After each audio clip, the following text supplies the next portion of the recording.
El resultat va ser aclaparador. Només un 7,8% de totes les Illes Balears a l'ensenyament públic havia triat el castellà. Hi havia una majoria d'escoles que no va registrar cap petició. A la concertada, les caselles es van deixar majoritàriament en blanc perquè assumien el projecte lingüístic del centre. Va ser el primer pols que va guanyar la comunitat educativa, que ja se posicionava contra la política lingüística del PP, però tot i aquest resultat hi va insistir. I l'any següent el govern va aprovar un decret, el TIL.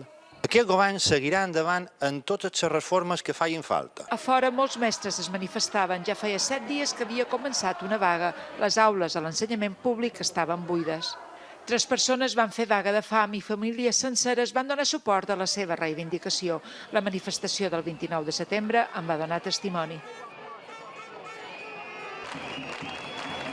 I tornaren a les aules en contra del TIL sense aplicar-ho, en dimissions en cadena. Més del 90% de claustres de centres educatius varen votar en contra del TIL. Després també va haver tota una campanya de renúncies de càrrecs directius, directors, cap d'estudis, també cap de departament. S'obrien les escoles i els mestres aplaudint els pares com a mostra d'agraïment. El Tribunal Superior de Justícia de les Balears va suspendre el decret un any després perquè no s'havia consultat a la universitat, organisme competent en matèria lingüística segons l'Estatut. I mesos després Bauçà va perdre les eleccions. Mai el PP havia aconseguit un resultat tan dolent. Les 3 setmanes de vaga dels docents van comptar com a decisives. El nou govern de Progrés el va acabar de derogar.